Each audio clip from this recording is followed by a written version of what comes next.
10:15, I said to Chris, "Oh my God, I don't want to go to church today." You ever get that feeling on Sunday morning?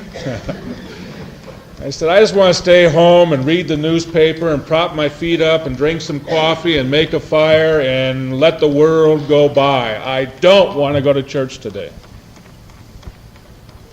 Well, she said, "You gotta." And I came over, and all the nice warm greetings that one gets as you come in, and people shaking hands and putting their arm around you, and I began to feel, well, I'm kind of glad I came to church today. And then Dave sang, and getting some soul into our organist, and my kind of music, and by golly, I'm not only glad I came, I'm ecstatic. I'm delighted that you're here to share with us.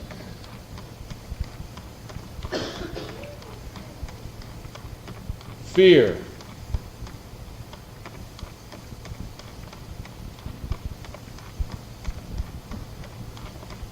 Fear. It's not rational, but it grips us. The stories of the hostages are ones of terror, not because at occasion it has been an undue, please understand what I mean by that, brutality of the body, but an undue brutality of the spirit. The fear of the unknown, never knowing when something is going to suddenly smash into you and change you. The fear of not knowing that powers outside are conspiring against you. The fear of not knowing what's going to happen tomorrow or a week from now. The fear of economics. The fear of the upheavals of life. The fear of crime. The fear of the sheer stupidity of people who are out there and sick and evil, killing small children in Atlanta. Fear of what might be as well as what is. The fear that paralyzes. Perhaps most clearly in my own mind, a few years ago, after undergoing the surgeries in the eyes to the point that the pain was beyond even the eye's ability to handle it. And it radiated out for those who tell me about these things is that the body is a strange being, that when pain gets too great in one spot, you don't feel the pain there at all. It deadens, but you feel the pain everywhere else. And so the eye did not ache, but the back of the head and the shoulders and the chest, and the pain would be there, and it would grow, and it would grow, and then the medicine would begin to take it away. And as the pain began to disappear, I began to stiffen and tighten and not move for fear that my movement would bring the pain back. That's why pain is so stifling in our lives. It has the ability to immobilize us and to make us draw in more and more and more and more as we become more and more fearful about the outside world.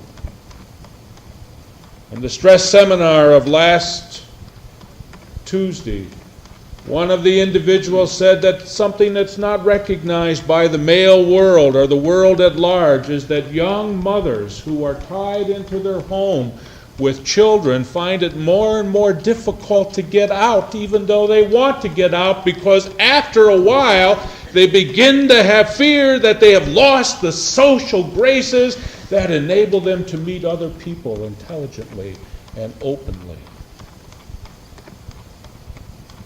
Never thought about it in those terms, but isn't it exactly the case?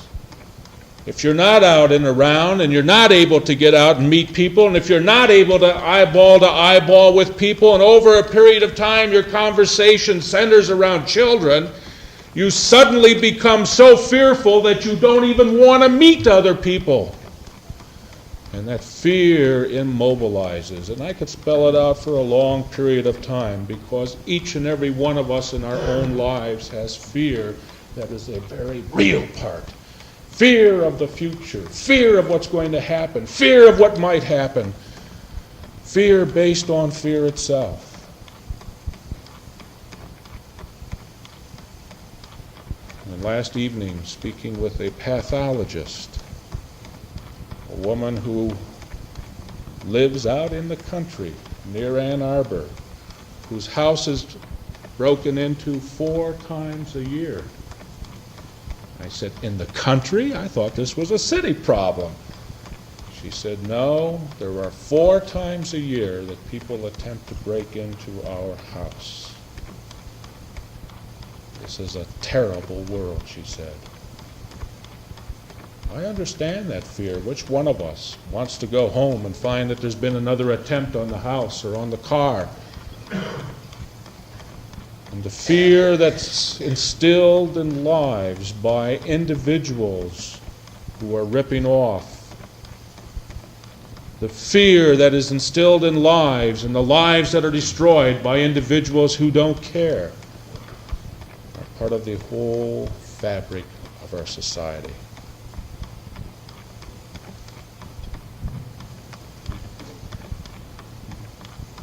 I could stop right there, and all the good music and all the positive and all the things that we've talked about would go right down the tube. Because there's everybody sitting here saying, you know, that's right. You know, there are times I don't go out. You know, there are times that I stay in because I'm afraid. There are times of the day, particularly in the evening hours, I don't even want to go to a shopping center. You know. And if we were to understand life only in those terms, what a horrible experience it would be. How do we begin to handle that fear and understand where the realism is and where our paranoia begins? How are we as Christians to begin to handle our own lives in such a way that the fear which paralyzes is shattered and we become free individuals under God?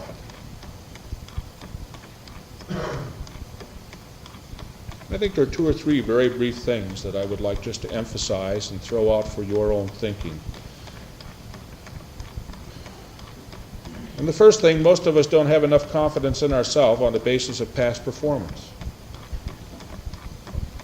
Every single person sitting in this room or listening to this tape over the next 2 or 3 weeks can think back to things that have happened to them in their own lives that have caused such major upheavals in their lives that they never believed they would have survived it.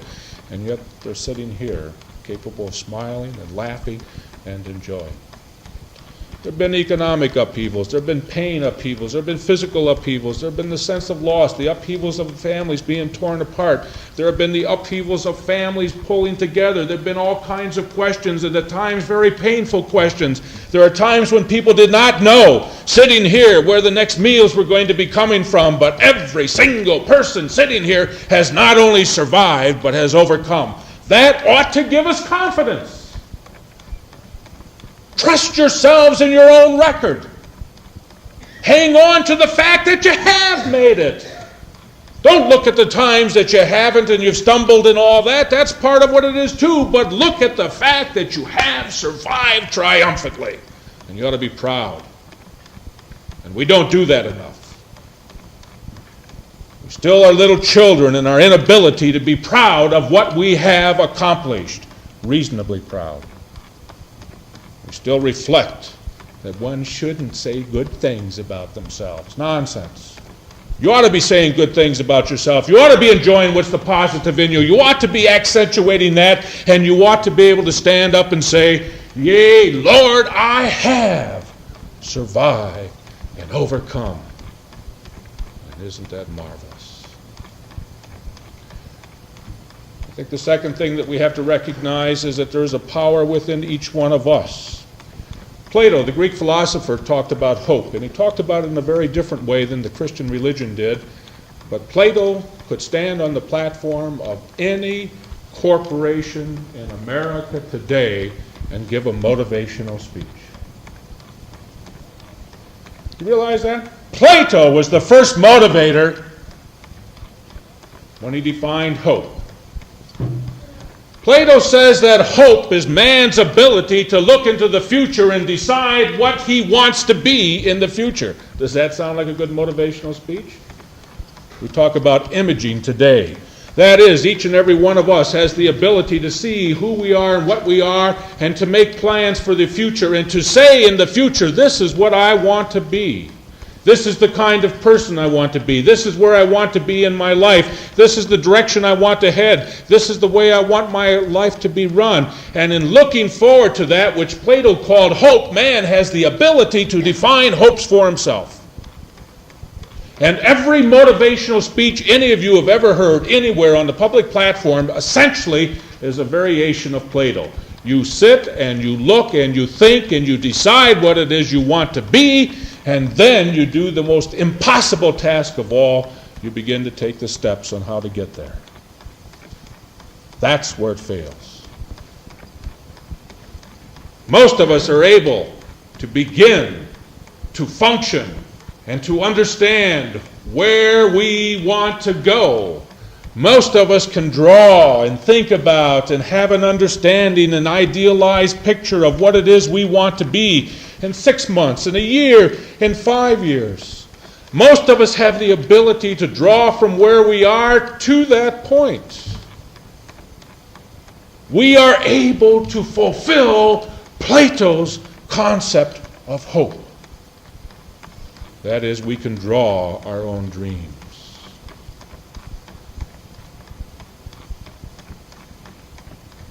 But how do you get there? That's where it breaks down.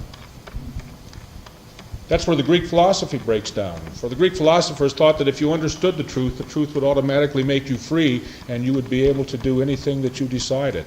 They always thought that the understanding up here of something in your life was all that was necessary, so they spent their time trying to convince each of us that if we could only understand who we are and what we are, that would make everything different. And in stark contrast to that stands the Judeo-Christian tradition, which says you may understand everything in the world. You may be able to spell it out with words and with thoughts and speak with the tongues of angels. But you can't do it.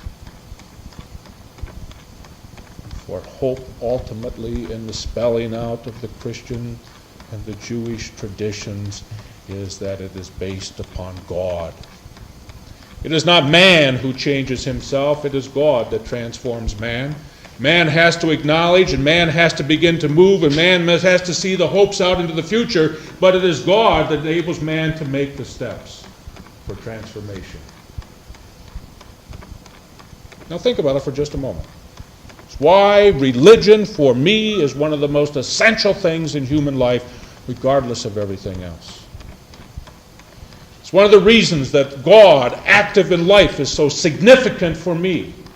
Because I recognize in all of life that each and every one of us are not only multifaceted personalities that can act out this portion one time and this portion another time and this portion another time, but we also recognize that each and every one of us is a pathological liar and can act what we believe people want to see without changing that core and without being changed in the core. So that while things are going well, people can act a certain way, relationships can be a certain way, but when the going starts to get tough and we're down to our core value system, we revert back to kind because that's what we are.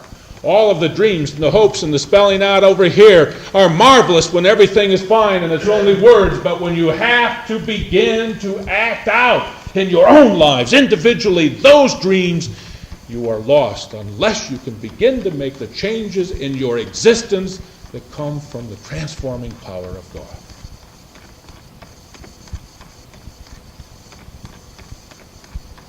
And when you put your trust in God, according to the long tradition of experience, you're never disappointed.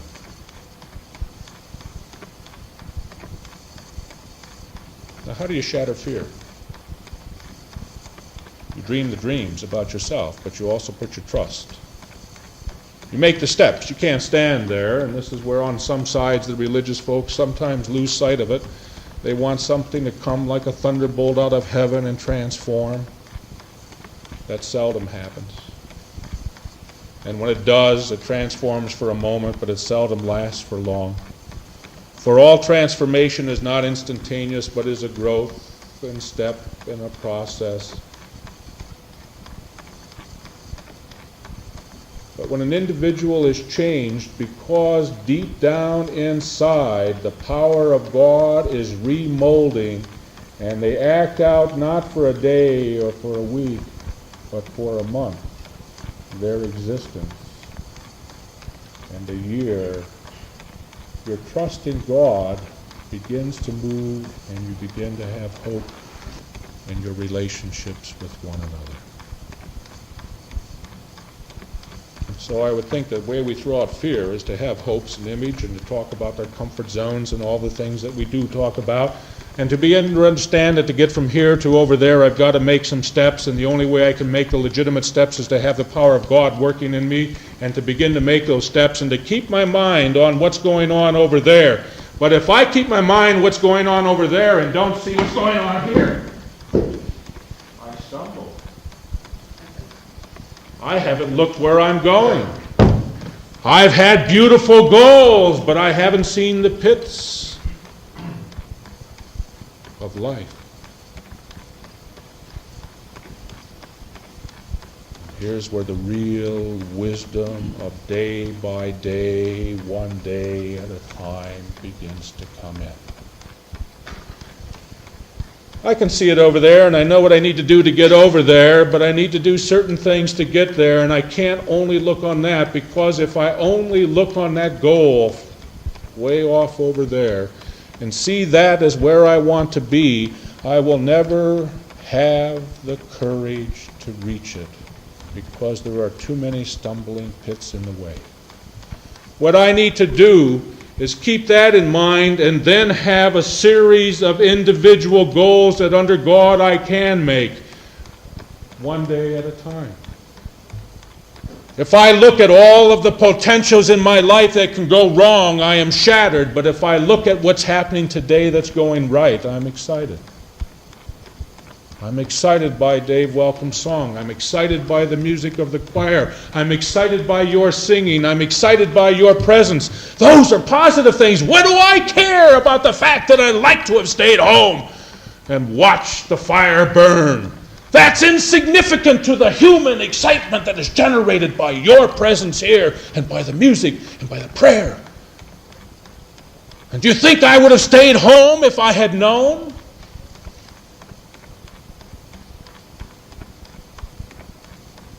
And what do you say to me? But you should have known, because week after week and month after month, the excitement of the people of God, meeting day by day, week by week, has cast out the fears of much of life. You have 1,440 minutes today. You don't have any more, and you don't have any less. President Reagan has 1,440 minutes, just like you do. Those 1,440 minutes are yours to spend like you will. They cannot be kept in a bank for another time. Those 1,440 minutes will pass.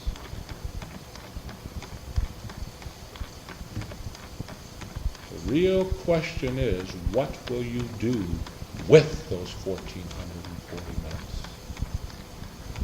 And the excitement of our existence is that as God begins to move into our lives, we are able to see not only the goals and the many steps, and not only to cast out the fears and to accentuate the positive, but to begin to enjoy the here and now. For the greatest sin of all is postponing life. When I get, if only I had, sometime in the future. There are people who spend their whole existence and never, never, never live. So the power of what I would like to say today as we try to understand things is to not only accentuate the positive and eliminate the negative and da, da, da, da, da. You see, you got me going. Da, da, da, da, da. I'd play for you, but then that would really spoil it. Not only to do that, but to know what's the positive. To go forward with strength and without fear. To know on the basis of what you've done that you will overcome and triumph. To trust one another to love and to reach out and to give. To allow God to transform your lives in such a way that when you walk out of here, you're not complaining about the cold, you're not concerned about the ice, watchful, but not concerned. Your goal is to live those 1,440 minutes of today as creatively, as lovingly, as openly, as helpfully, as joyously as possible. And then to recognize that tomorrow you got another 1,440.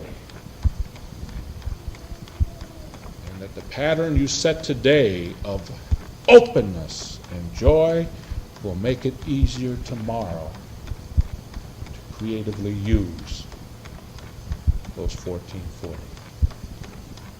One day at a time, day by day. Day by day.